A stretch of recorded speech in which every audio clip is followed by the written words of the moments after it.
साथियों, उदाहरण के रूप में अब पुराणों को देखते हैं कि उनमें क्या बताया गया है। विष्णु पुराण में लिखा है, आदि में विश्व नियंता हिरण्यगर्भ ब्रह्मा थे, जो विष्णु भी थे, जो ऋक, यजुस, सामस और अथर्ववेद के समान थे। ब्रह्मा के दाएं अंगूठे से प्रजापति दक्ष का जन्म हुआ। दक्ष की एक पुत्री थी अदिति। अदिति ने विवस्वत को जन्म दिया। विवस्वत से मनु हुए। मनु के इक्ष्वाकु, नृग, धृष्ट, सरयाति, नारिष्यांत, प्रमसु, नाभगणेदिष्ट, कृष्ट और पिशाग्र हुए। पुत्रोत्पत्ति की कामना से मनु ने मित्र और वरुण से निमित्त यज्ञ किया, किंतु ये पुरोहित की त्रुटि से इला नामक कन्या उत्पन्न हुई। मित्र और वरुण की कृपा से बना मनु के पुत्र सुघुम्न के रूप में आ गई। कालांतर में वह ईश्वर महादेव के कोप से मिल स्त्री बनी और सोम चंद्रमा पुत्र बुद्ध के आश्रम के निकट चक्कर काटने लगी। बुद्ध सस पर आसक्त हुआ और उसके साथ सहवास कर पुरुरवा को जन्म दिया। ऋषियों के अनुरोध पर यज्ञ देवता ने इला को फिर से सुधम्न बना दिया। विष्णु पुराण में मनु के पुत्रों का विवरण निम्न प्रकार से है। गुरु की गाय के वध के कारण पृषद्र शूद्र हो गए। कृष से क्षत्रिय पैदा हुए।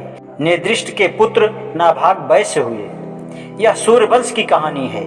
विष्णु पुराण में अन्य समानांतर कथा भी है, जिसके अनुसार चंद्रवंश का उदय अत्रि से बताया जाता है, जैसे कि मनु से सूर्यवंश आरंभ हुआ। अत्रि ब्रह्मा के पुत्र और सोम चंद्रमा के पिता थे। ब्रह्मा ने सोम चंद्रमा को वनस्पति, ब्राह्मण और तारागण का साम्राज्य दिया।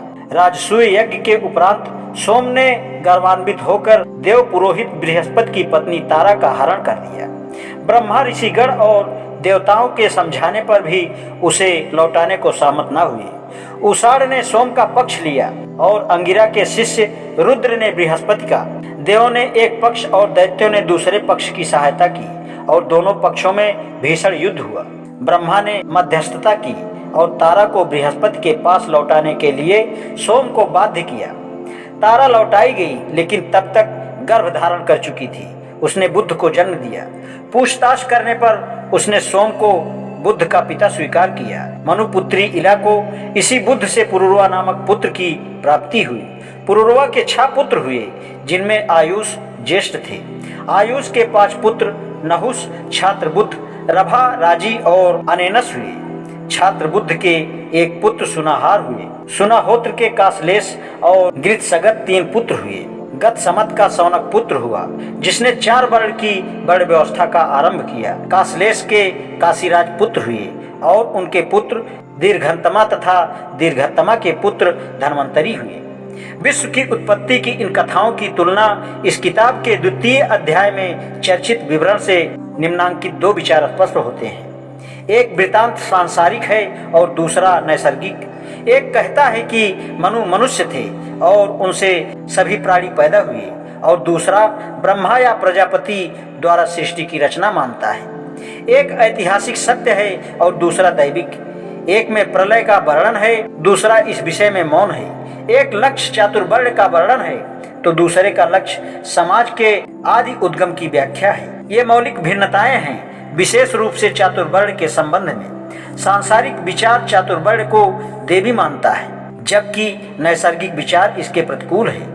यह सही है कि रामायण और पुराणों में 2 अलग विचारधाराओं को मिलाकर यह सिद्ध करने का प्रयास किया गया है कि मनु से ही चातुर्वर्ण व्यवस्था का जन्म हुआ, लेकिन यह कोशिश जानबूझकर और पहले प्रतिपादित विचार का अनुसरण है। इन दोनों विचारों में ऐसी बुनियादी भिन्नता है कि इस चेष्टा के बाद भी दोनों विचारों में भिन्नता स्पष्ट है। हमारे सामने के 2 सिद्धांत स्थापित होते हैं। पहला यह है कि पुराणों द्वारा प्रचारित दैविक व्यवस्था है, और दूसरा यह कि यह नैसर्गिक और मनु के पुत्रों में विकसित हुआ।